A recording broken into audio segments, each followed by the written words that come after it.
Meus irmãos, é com uma alegria que eu salto a todos na paz do Senhor. Estou muito feliz de estar aqui, retornar a essa casa. Eu lembro que a última vez que ministrei aqui faz um tempo. Deve fazer uns 5 anos, 6 anos, nessa faixa aí. Mas fico feliz porque Deus, Ele nos dá a oportunidade de nós lembrarmos exatamente da onde nós iniciamos. Eu ontem fui no supermercado, a pedido da minha esposa. Eu encontrei o pastor Sérgio, há muito amigo do pastor Sérgio. Esteve presente em uma época na minha vida, na vida da minha família. Valorou muito com a minha oração para Deus curar, libertar a minha mãe. Deus fez uma grande obra na vida dela. E eu sou muito grato à vida do pastor Sérgio. E eu falei para ele, pastor, o senhor acredita que eu estava com uma agenda para amanhã? E o pastor ligou para mim e disse que coincidiu com a esposa do pastor convidar um outro pregador. O pastor, não contrariar a esposa, ele disse que queria remarcar comigo para outra data. Eu falei para o pastor Sérgio que só tinha meu próximo domingo livre, é só no terceiro domingo de setembro. E eu disse para ele, mas amanhã eu estou livre. Se eu quiser que eu vá lá, ele disse, eu quero. Nós estamos aqui, graças a Deus. Meus irmãos, sem perda de tempo, Deus colocou uma palavra no meu coração que eu quero compartilhar com a igreja. Então localize em sua Bíblia o texto que se encontra no livro dos Atos dos Apóstolos, capítulo de número 20, verso de número 7. Atos dos Apóstolos, capítulo de número 20, versículo de número 7.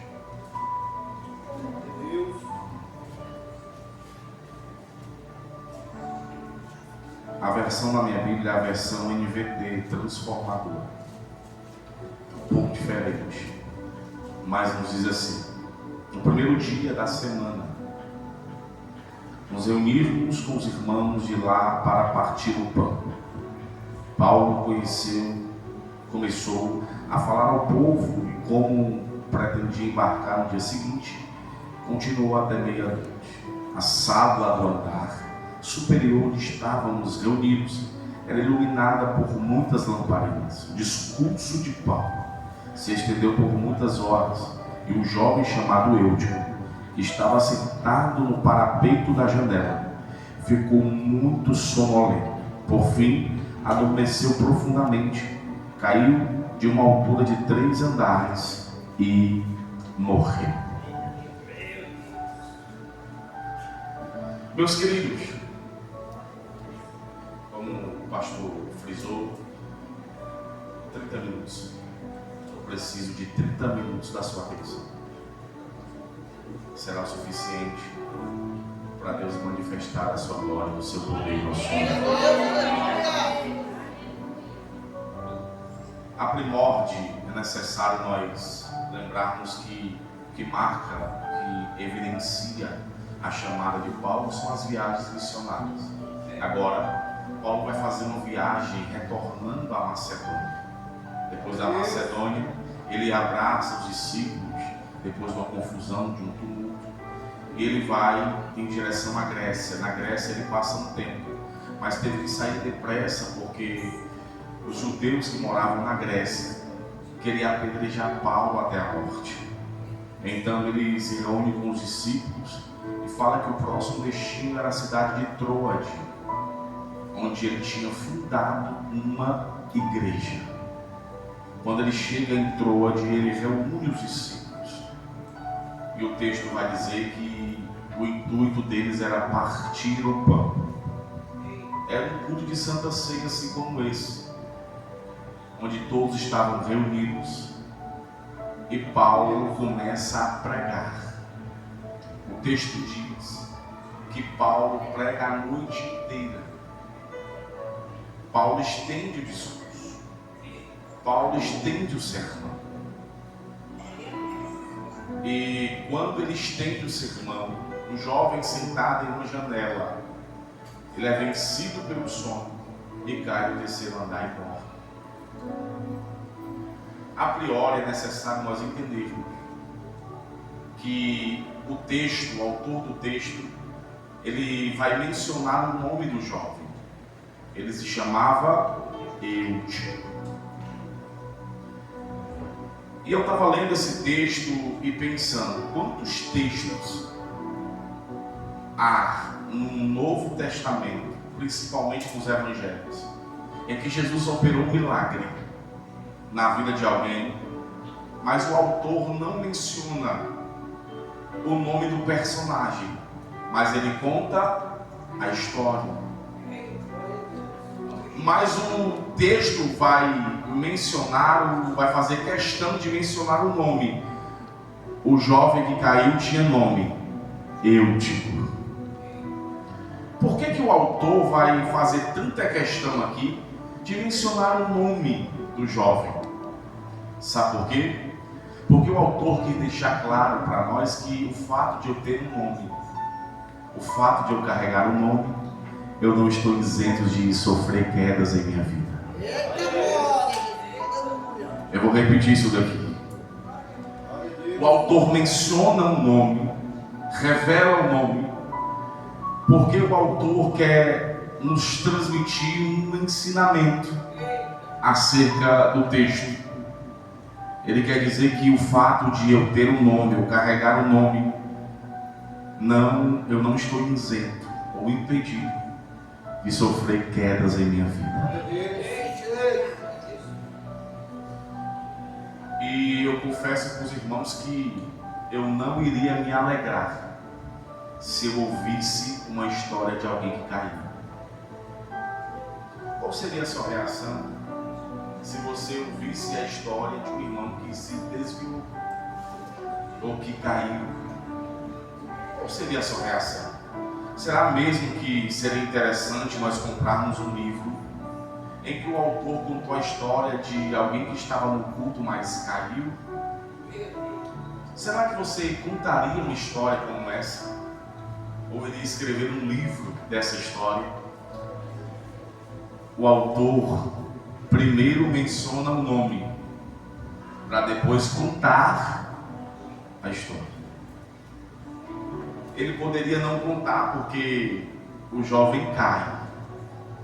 Mas por que ele contou a história?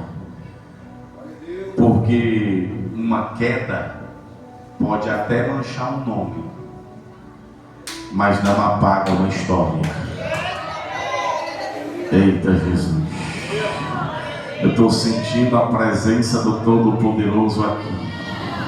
Uma queda pode até manchar um nome, mas não apaga uma história. Por gentileza,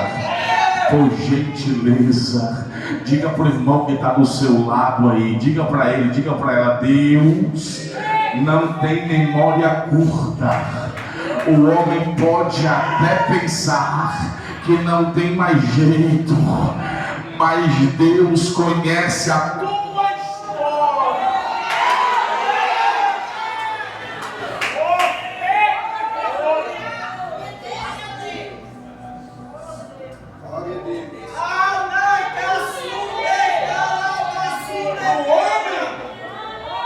O homem caiu, não tem. Para Deus é de evangelista rico. Você veio aqui nessa noite fazer apologia à queda? Não. Eu vim falar de um Deus que independente de quantas vezes você caiu, Ele vai estender as mãos para te socorrer.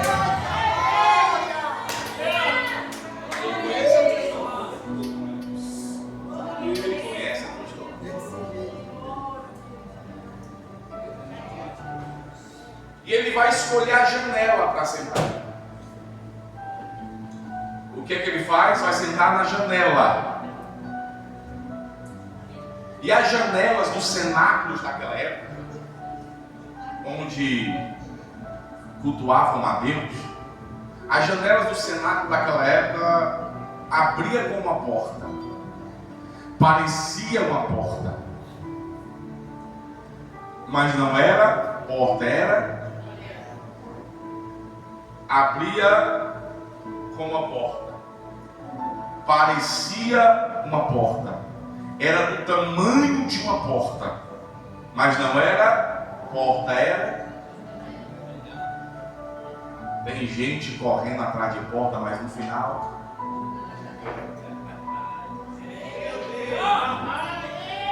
não, os crentes pentecostais não vieram hoje.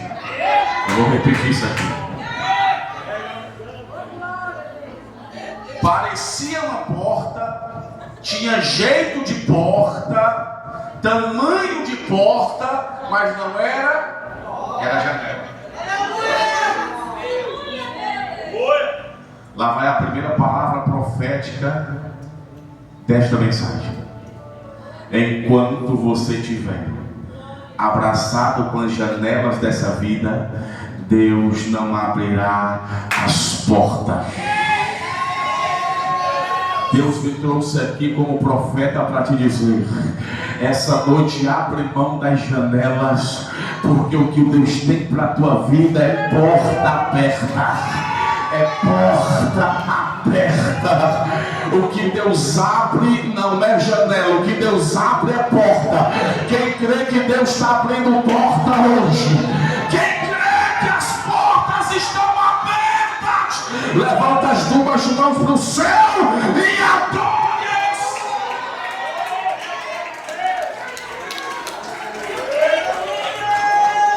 Tem porta de Deus para a sua vida. Vou repetir, tem porta de Deus para a tua vida. Mas para as portas se abrirem é necessário você abrir mão da janela.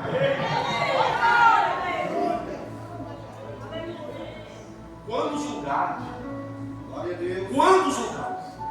mesmo que o cenário estivesse lotado, eu poderia escolher participar do culto em pé.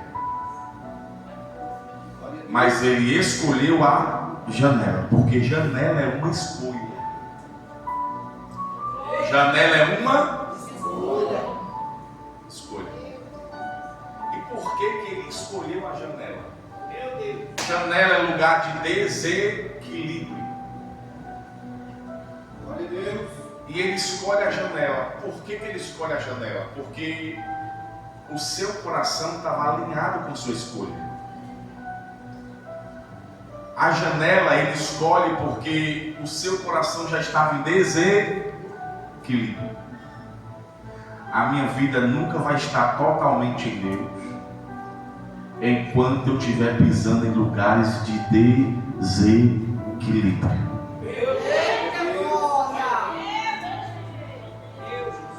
Eu preciso te fazer essa pergunta. Tu vai passar quanto tempo caminhando sobre essa corda bamba? Meu Deus! Eita, Deus está falando com alguém aqui. Deus está falando com um crente aqui. Tu vai passar quanto tempo andando sobre essa corda bamba? Uma hora tu é, outra hora já não é. Uma hora quer, outra hora já não quer mais. Seu irmão olhou torto, vou sair do conjunto. Vou abrir mão da chamada. Hoje Deus está te tirando da janela e firmando teus pés na rocha. Quando nós estamos firmados em Deus, nada nessa terra vai nos desequilibrar. Deus Deus hoje firma a tua casa, a tua chamada, a tua vida na rocha.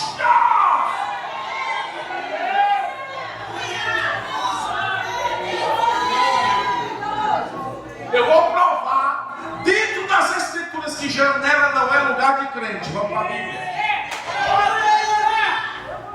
Janela não é lugar de crente. Davi, quando olhou para Betseba tomando banho e pecou, ele estava onde?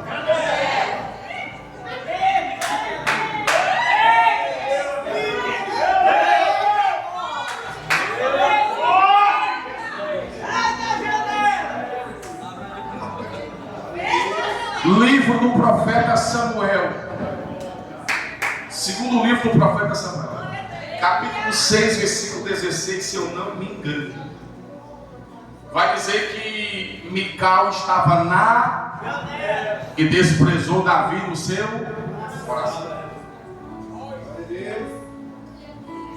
Fazia aproximadamente 21 anos que a arca da aliança, a arca de Deus, estava distante de Jerusalém. Estava de posse das mãos dos filisteus. Davi então assume o trono. A promessa se cumpre agora, o rei de Israel é Davi. E Davi tinha cetro de rei. Davi tinha coroa de rei. Davi tinha cadeira de rei. Davi tinha posição de rei. Mas quando Davi vai reinar, ele diz: cadê a arca da aliança? Porque eu posso ter coroa, eu posso ter cetro, eu posso ter cadeira, mas se eu não tiver a presença, eu não governo. Davi vai dizer: manda buscar a arca. Manda buscar. Lá vem a arca. Trouxeram a arca passa 3 meses na casa de Obed-Edom. Deus prospera a vida dele, a casa dele, a família dele. Os sacerdotes e levitas vão buscar a arca na casa de Obed-Edom. Era um cerimonial. E em 7 passos, caminhando rumo à entrada da cidade de Jerusalém, eles sacrificavam a Deus. Eles paravam e sacrificavam a cada 7 passos. E a história vai dizer que enquanto eles carregavam a arca da aliança, a presença de Deus, entrando em Jerusalém, quando Davi, de longe, avista a presença de Deus entrando, a graça de Deus entrando na cidade, a história diz, a história revela que Davi levanta as vestes reais e começa a dançar, começa a bailar, começa a glorificar, começa a adorar. Por que Davi toma essa atitude? Porque Davi sabe que quando a presença de Deus chega no ambiente, a única coisa que não dá é para ficar parado. Quando a presença de Deus chega no ambiente, a única coisa que não dá é para ficar quieto. Tem algum crente aí que já está sentindo a presença dele? A arca de Deus está descendo.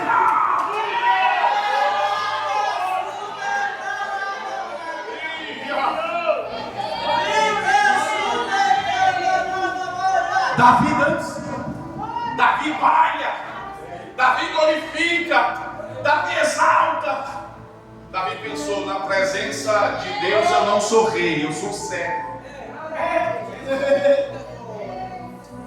Aí o texto diz, vocês estão preparados?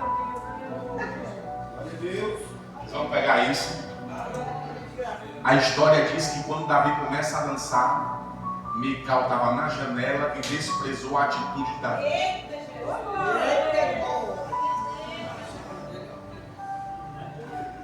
Pastor, sério? Peço permissão para descer, porque se eles não pegarem isso aqui, eu vou dar glória no lugar deles.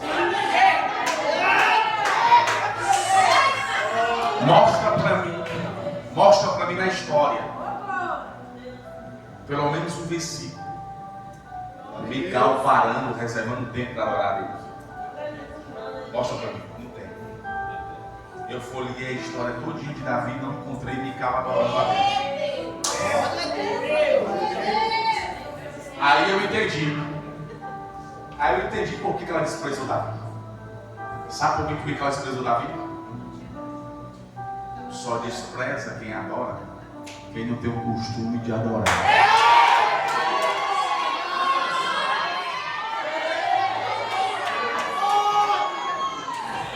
Pega na mão da pessoa que está do lado aí, por gentileza, devagar. Pega na mão dela. Pega na mão dele. Fala para ele, fala para ela. Pergunta aí, tu vai ficar na janela desprezando quem adora? Ou tu vai descer para adorar? Ai, Jesus. Eita Deus. Eu estou sentindo Jesus aqui na casa. Vai ficar na janela desprezando quem adora? Ou vai descer para adorar aquele que é digno de toda honra e de toda glória? Deixa eu ver se já tem crente que saiu da janela aqui. Olha lá, olha lá. Tem crente que já saiu.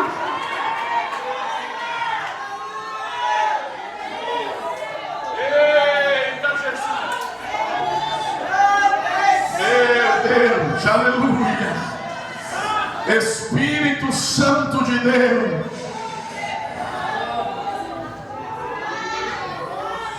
Janela não é lugar de crente. Vou repetir isso até tu dar glória. Janela não é lugar de crente.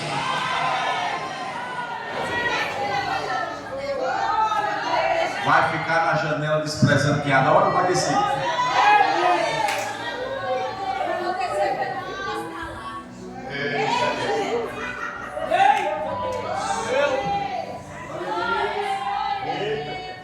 O texto diz que ele caiu em um sono profundo.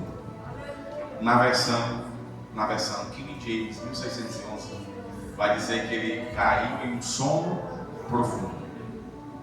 Então peraí, olha o que o texto vai dizer: caiu em um sono profundo. Então eu te caio duas vezes.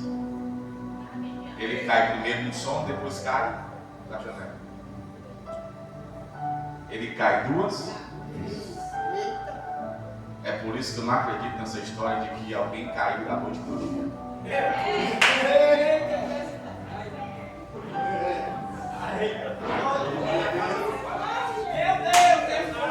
Porque antes de qualquer queda, sempre vai vir a sonolência.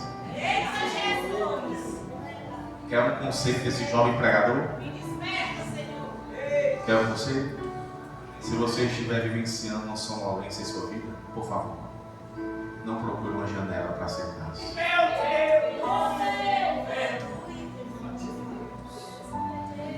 Porque a qualquer hora o sono pode lhe vencer e você cair da janela.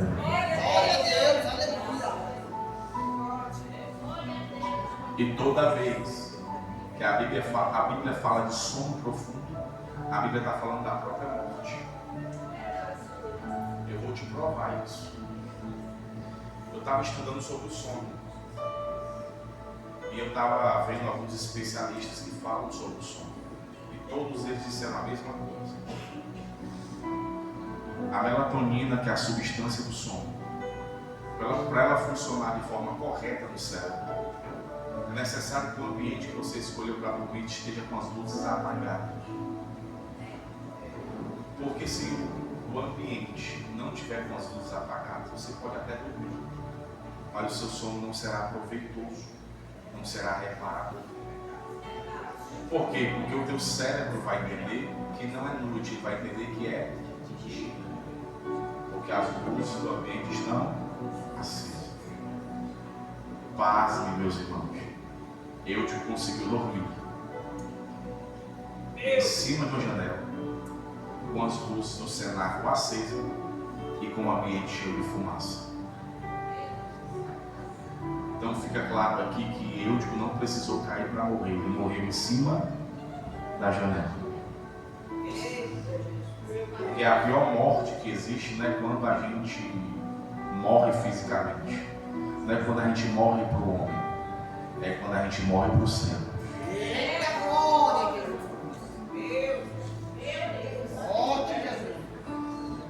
Só que o texto vai dizer que ele estava no terceiro andar, é lugar alto ou baixo? Alto. Eu que estava em lugar alto, estava em evidência. As pessoas estavam lhe vendo, mas ele estava morto. Então é possível, evangelista Rick, eu estar em evidência, meu nome está estampado em cartazes de grandes eventos, meu nome está nos outdoors da vida, e mesmo assim eu estou morto. Forte, Jesus, fala mais, Senhor. Meu Jesus. Porque a minha intimidade com Deus não está ligada ao tanto que eu subo, mas ao tanto que eu Glória a Deus, aleluia. não é possível ser famoso, estar em evidência, todo mundo conhecer, mas está morto faz tempo. É por isso, pastor Sérgio, que eu prefiro um anônimo vivo do que um famoso morto. Eita Jesus. Eita glória.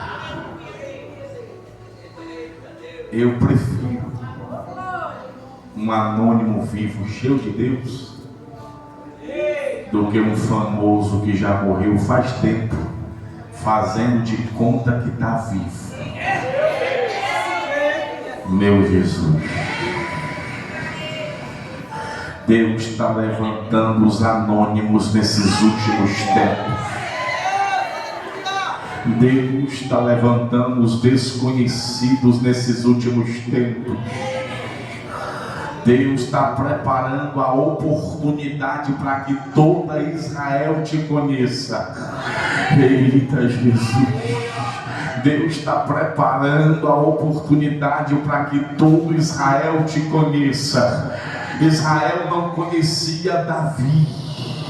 Quando Davi vai guerrear contra o gigante, o que é que disseram? É menino, não pode, não tem capacidade. Mas Davi tinha histórico. Aonde foi que Davi cresceu? Para o homem, Davi não estava preparado. Para Saul, Davi não estava preparado. Para os seus irmãos, Davi não estava preparado. Por quê? Porque o único que viu Davi crescer foi Deus. O único que viu Davi crescer foi Deus. Onde foi que Davi cresceu? Davi cresceu no palácio de Saul? Não. Davi cresceu na frente do povo de Israel? Não. Davi cresceu nos palanques com o microfone na mão? Não. Davi cresceu no secreto de trás das malhadas, tirando ovelha da boca do urso e da boca do leão. Você não pegou ainda, não entendeu? Enquanto muitos não estão vendo, não estão enxergando, você está matando o urso, está matando o leão no secreto. Quando a oportunidade chegar para matar gigante, você vai estar preparado.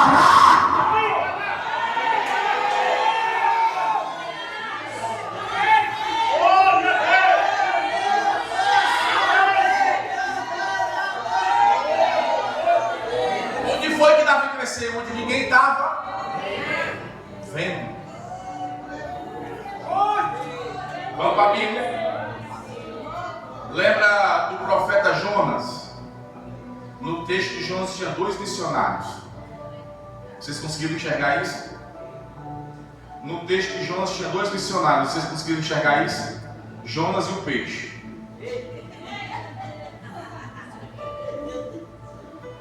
Porque Deus entrega a missão para Jonas para pregar para Nínive. E Deus entrega a missão para o peixe pregar para Jonas. A missão de Jonas era carregar uma mensagem. A missão do peixe era carregar o mensageiro. Tinha 2 missionários no texto.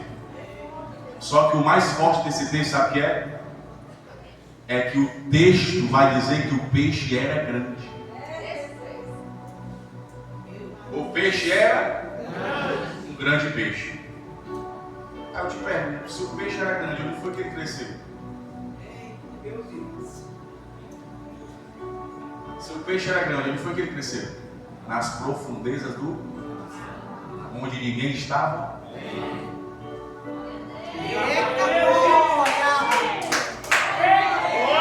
Os irmãos do altar que pegaram, deixa eu melhorar para os irmãos aí de baixo pegar também. Tu vai crescer onde ninguém está te vendo. Por isso que é necessário tu trancar a porta do teu quarto e levantar um altar na tua casa. Porque antes de nós levantarmos o altar na igreja, é necessário nós levantarmos o altar dentro de nós. E esse altar dentro de nós não levantamos em público, diante do povo, diante do pastor, diante da comunidade, diante da igreja. Nós levantamos no secreto. Tu está crescendo onde ninguém está vendo. Tu está crescendo onde ninguém está vendo. Ninguém viu, mas Davi já tinha matado isso, já tinha matado o leão. Quando o gigante chegar, tu vai estar preparado. Está preparado para matar gigante. Só os crentes que estão preparados aí para matar gigante, levanta as duas mãos. Eita, fica de pé para me encerrar, fica de pé.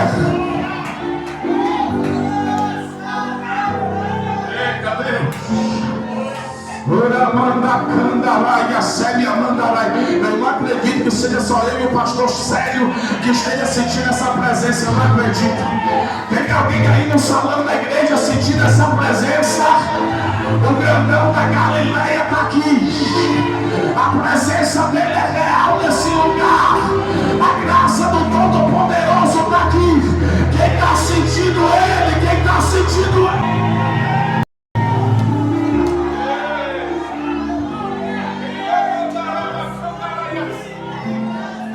Eu vou dar lugar aqui, estou sentindo Jesus na casa.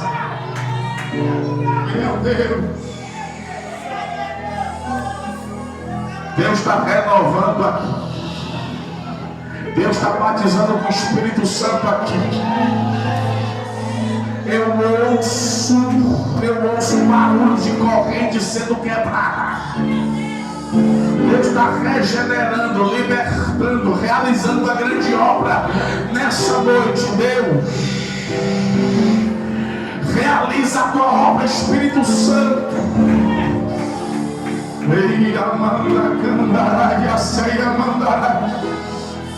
A graça do Todo-Poderoso está nesse lugar. A presença dele é real. Disseram que Davi não tinha condições. O gigante olhou para ele e disse: vou mandar um menino para guerrear contra mim. Não sabia o gigante que Davi estava preparado tanto quanto ele. E o melhor, Davi não entrou na guerra sozinho. Deus me trouxe aqui para te dizer que tu não está só nessa guerra. O Todo-Poderoso vai guerrear contigo.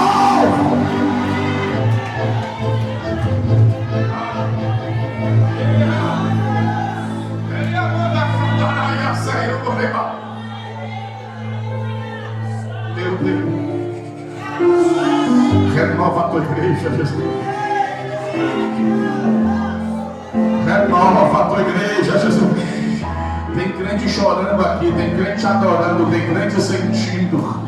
Ele está aqui no nosso meio. Hoje é noite de renovo.